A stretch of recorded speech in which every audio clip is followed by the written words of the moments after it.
Thank you, sir. Hi. All right. How are you doing?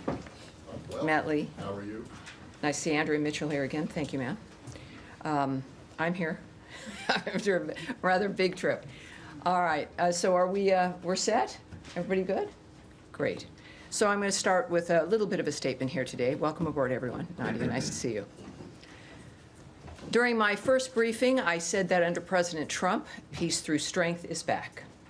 That was clear from day one under this administration. The 11 days since my first briefing have further proven it. In an important advancement for peace, America's top diplomat, Secretary Marco Rubio, and National Security Advisor Mike Waltz traveled to Jeddah, Saudi Arabia, to meet with the Ukrainian delegation.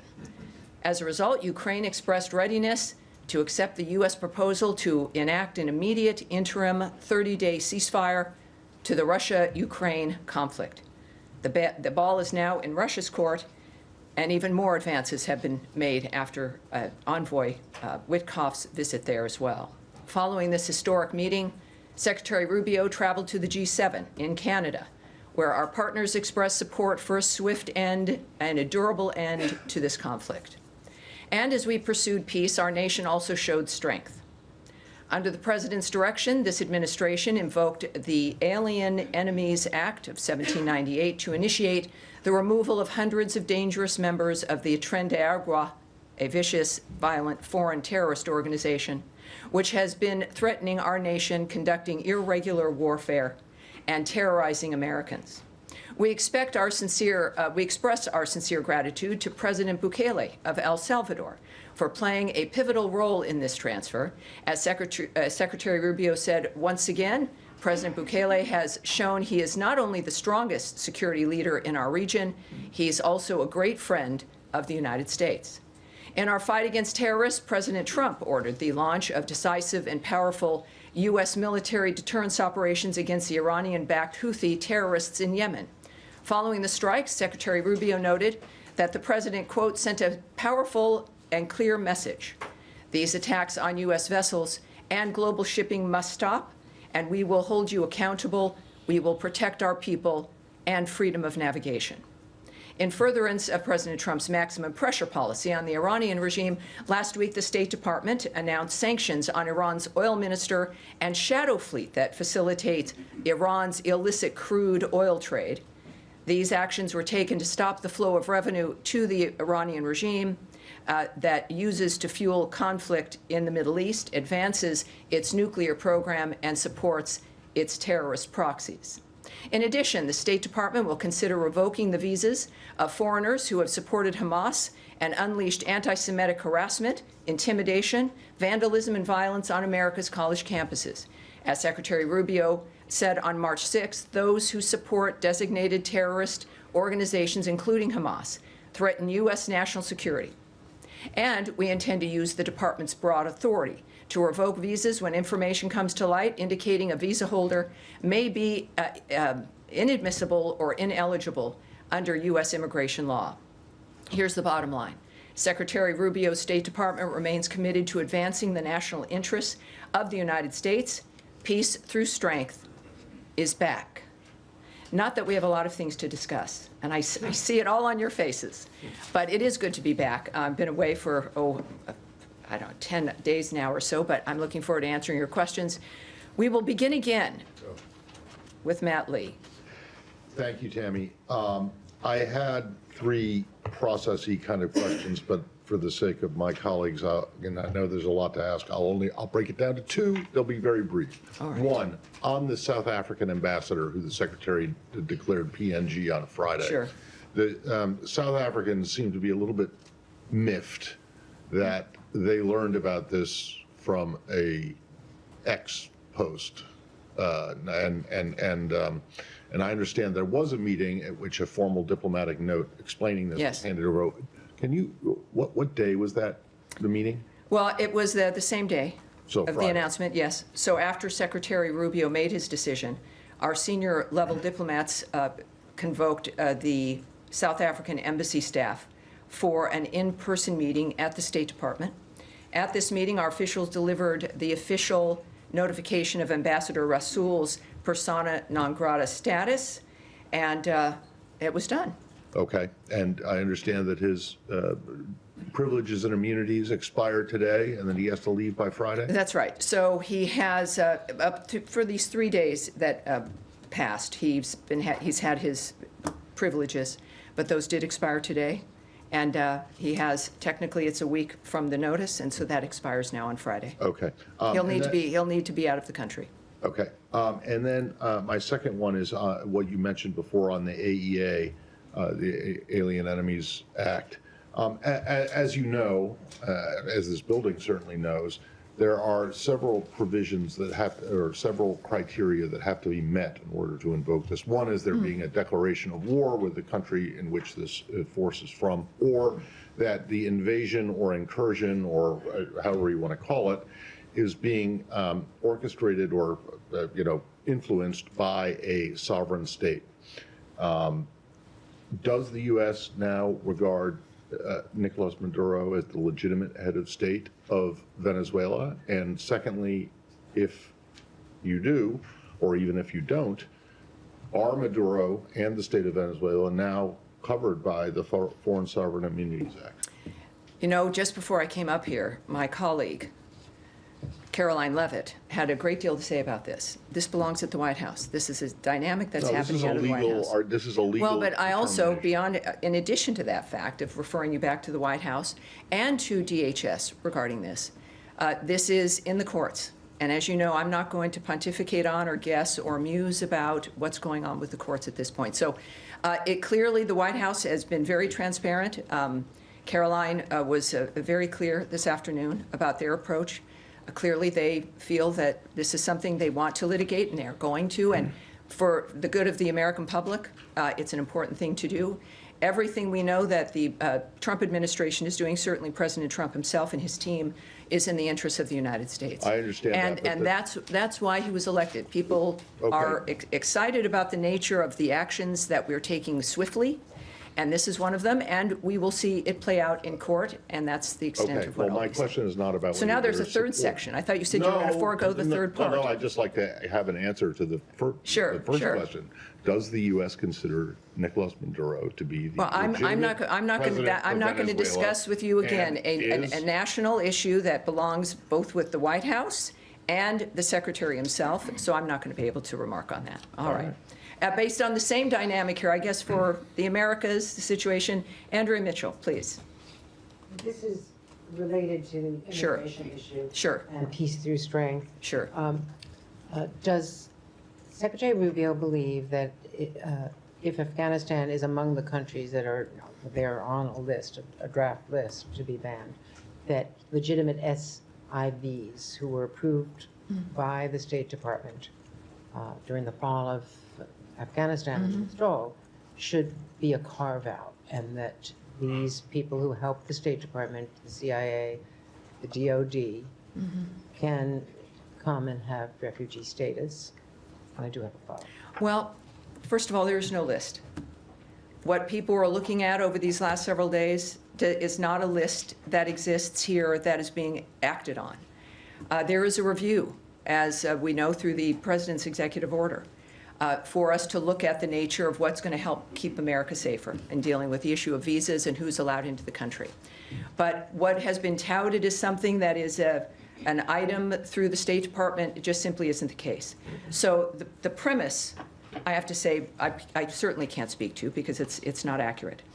When it comes to the nature of Afghanistan and those who have helped us, the arrangements we've made already in the past, getting as many people from that conflict here, certainly those who have assisted us and worked with us, that's been a policy and a dynamic that we've worked on from certainly even the previous administration, working to try to get that happening.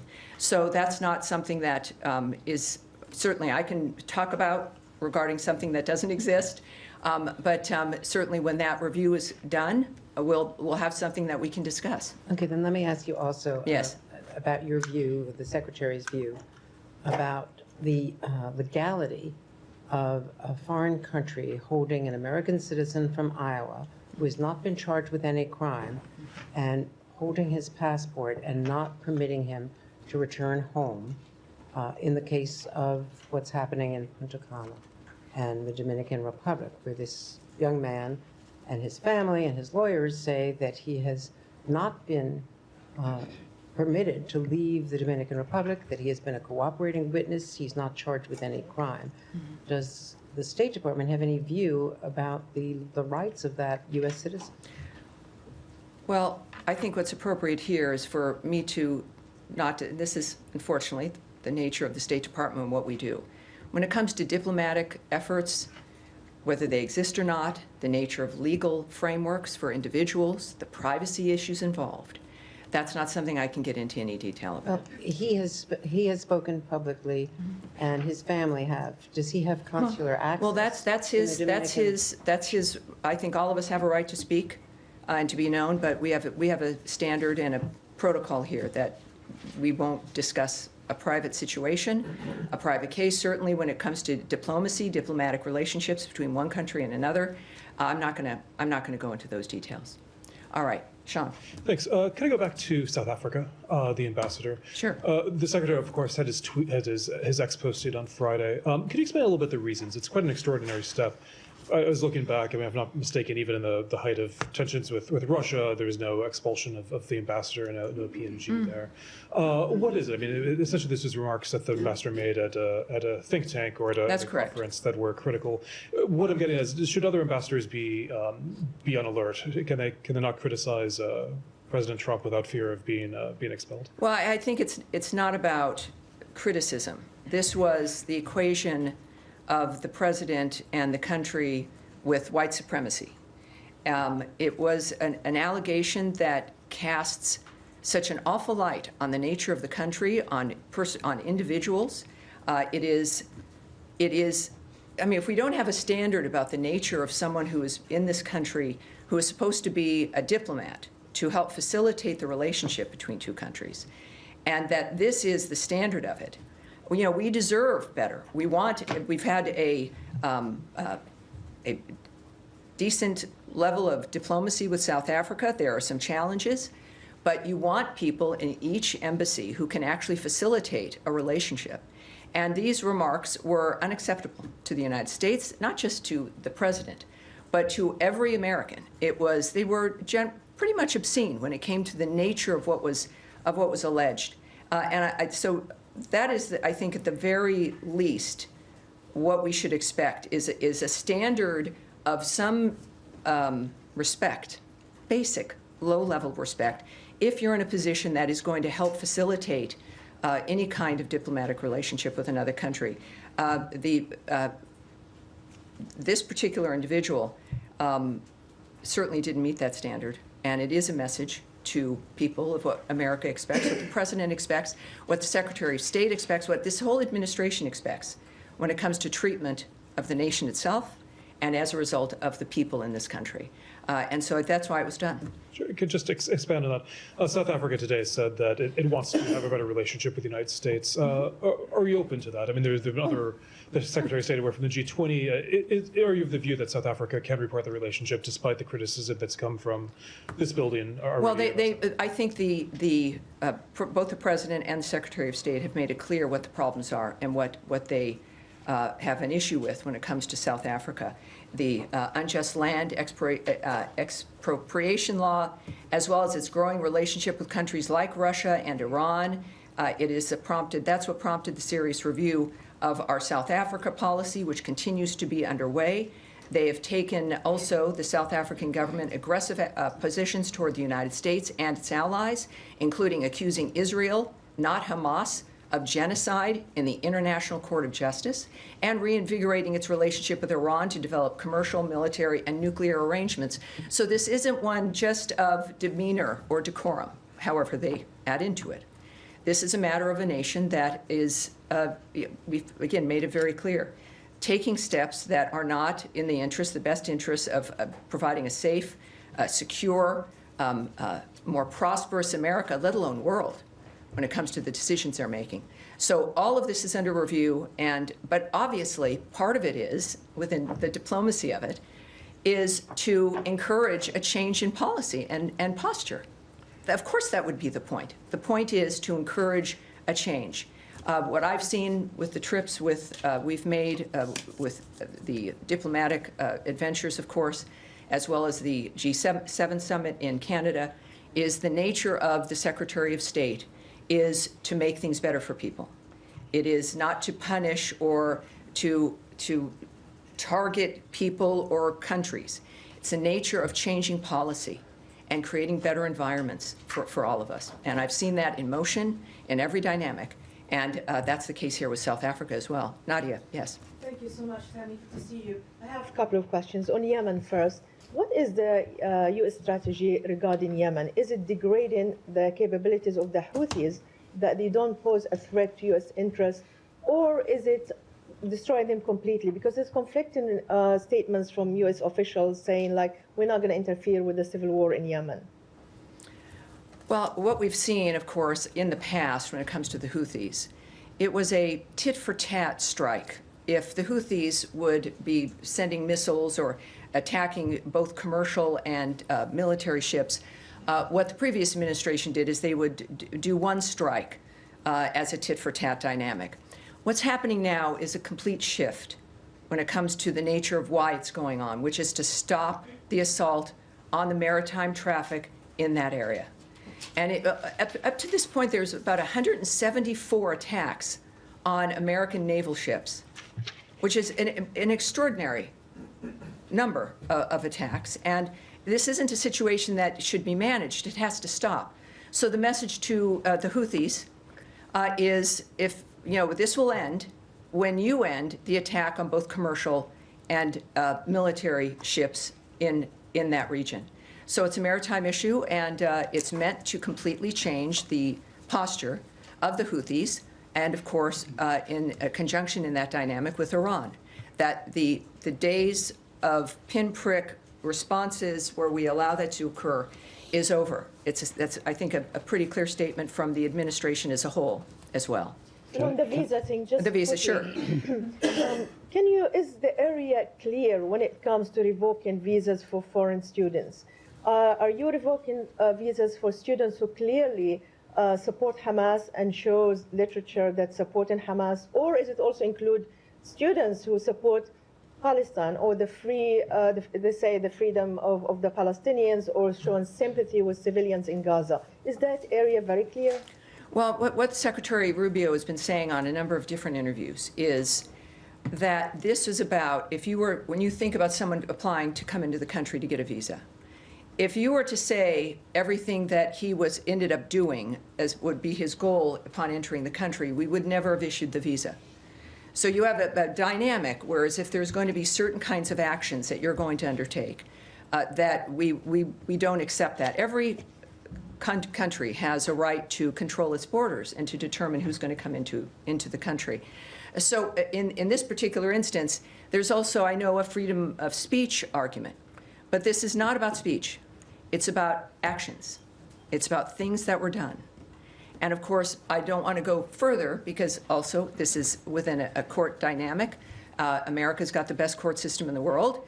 And there will be arguments on both sides, no doubt, regarding this. But it has to be argued.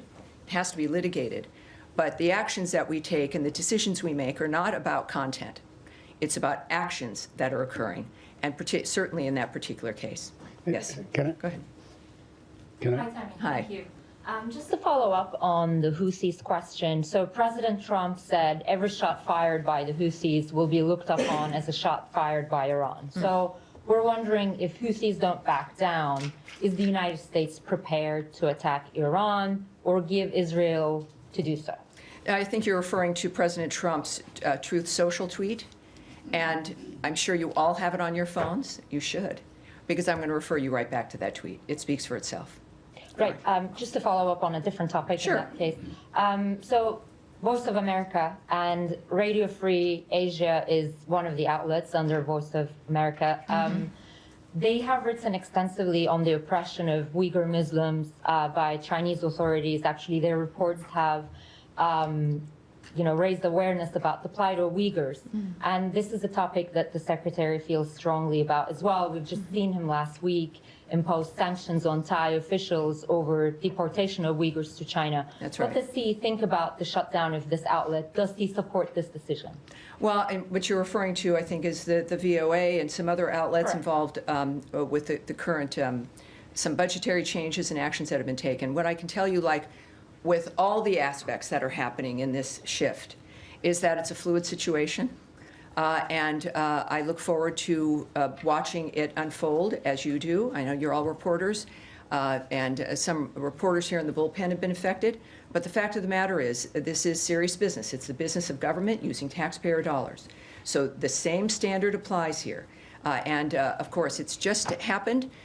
Carrie Lake, as essentially the envoy within this framework, is someone that Americans know and trust, and I look forward to seeing how this unfolds. But right now, it's new, it's a fluid situation, and we'll have more for you as it unfolds. When you say fluid, All right, could yes, it go be ahead. overturned, All right. you mean? All right, go ahead.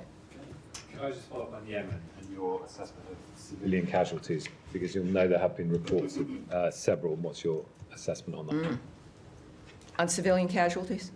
Well, you know, under no situation does anyone want that. This is a horrible dynamic. At the same time, the Houthis are pirates who have commandeered an entire country, in addition to attempting to commandeer and threaten and harass shipping in the maritime area there. So when we think about this dynamic, certainly America seeks to avoid that situation, but we're now in a position where it has become untenable. That, you know, America's position in this kind of a regard, it's a unfortunate framework of war and of tensions and conflict like this.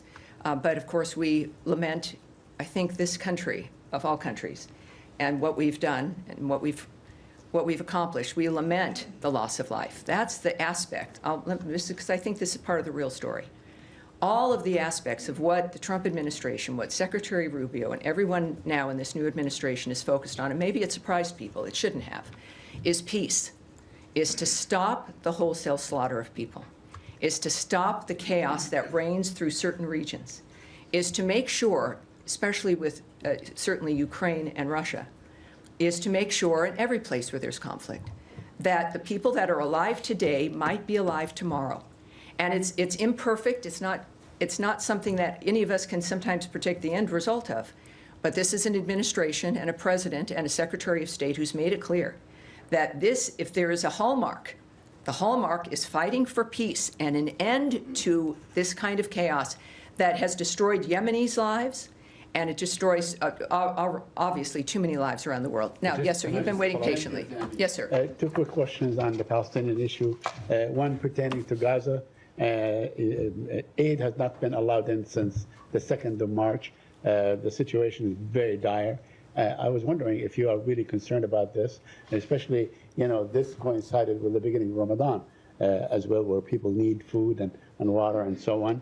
I mean, is you know, starvation used as a, you know, a method to pressure people? Isn't that a war crime of some sort internationally? Well, you know, for the horrible suffering of the Gazan people, we know where that sits. It sits with Hamas. We know that within the ceasefire, and why we fight for the ceasefire and want it to continue, is in fact to allow, to make sure that food and aid is moved into that region. The United States has led the way in that regard. We also know that at this point, when it comes to the nature of what Envoy Witkoff has worked on and what all of us still focus on, is in fact what your concern is.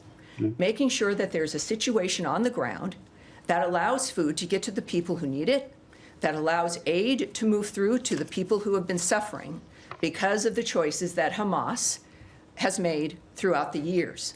And that is what we continue to work on. So everyone, certainly it's a concern, and that is why we continue to work to make sure that aid can get to the people who need it. Yes, sir. Go ahead. Follow up? Yeah. The Syrian Interim Authority last Thursday approved a new constitution. It has granted likely no rights for the minority like Kurds and Druze in Syria, and has been rejected by these minorities, labeling it against the democracy. What's the U.S. view on that constitution? And does anyone in this department connected with the new Syrian interim authority? Do you have any engagement with them?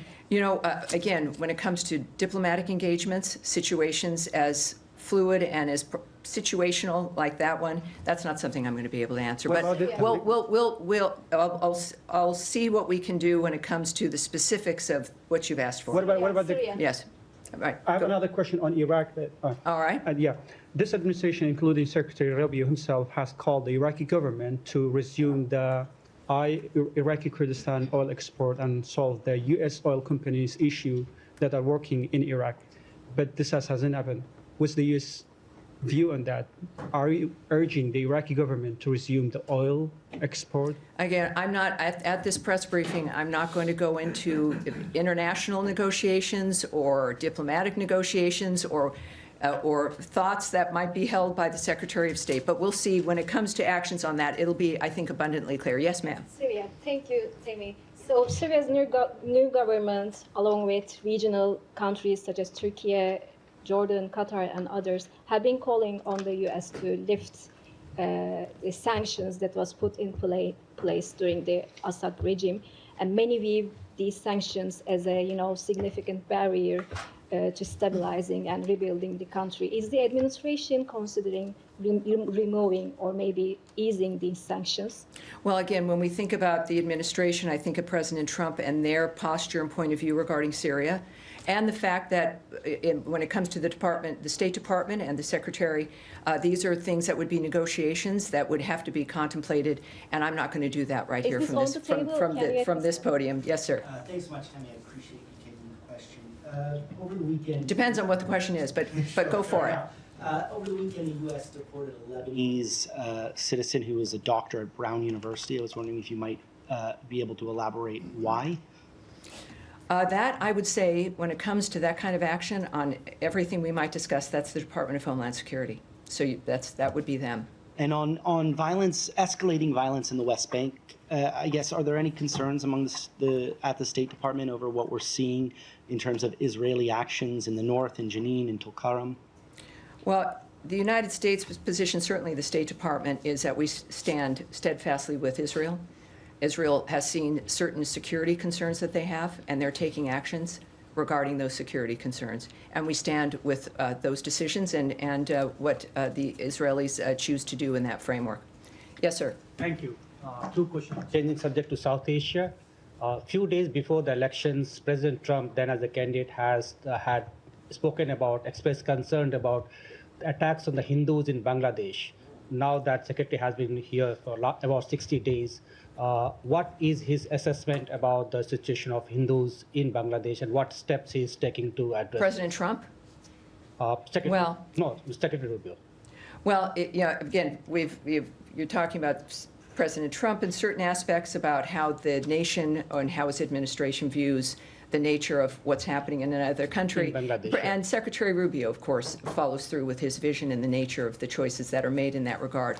But when it comes to, again, negotiations, diplomatic considerations, and the conversations that those involve and what might happen, I don't want to presume here what the outcome will be. You don't want me to either. I think that the best thing to do would be to... I'm sorry? Can I reframe the question? Well, no, because I'm not. What I'm not going to answer is diplomatic considerations from government to government or attitudes and approaches when it comes to what's happening in a certain country that belong within a diplomatic kind of conversation that clearly I can't speak on, or would I hypothesize about what might happen. So yes, yes, here you go. Yes, ma'am. Go ahead. I have one more question. Thank you, Tammy. Just to follow up quickly on what Hamara was saying about USAGM, Radio Free Asia, Sure. and news broadcasters, because I think you're going to get a lot of questions about this. Oh, I expect it. I just got back into the country over the weekend. I thought, well, this will be discussed. As you mentioned, it's affected colleagues we know in the bullpen. Yes. Can you just clarify, when you say that you're watching this unfold, do you know if this is something that could be reversed in terms of what they're doing with USAGM? You want me to speculate. No, and I I'm know just... you know I can't. And I know I come from a background where that's mostly what I did for a very long time. That I can't do here. Okay, so my next question is about something different. The State Department, according to some reporting by the New Republic, terminated a contract to the Yale School of Public Health's Humanitarian Research Lab. They were tracking evidence of the Ukrainian children that have been abducted by Russia since Russia's invasion of Ukraine. Some of that evidence was about to be, from their work, it was about to be transferred to European law enforcement officials. Can you comment at all on whether it is true that this grant was terminated, and whether you have any other comment on that? Well, I can't confirm that, but obviously I'll take it back and I'll get back to you so we can get some details in that regard. Yes, yes, sir. So much. I also have a question on Russia, Ukraine, but before that, let me follow up on Radio Free Europe quickly from different angle.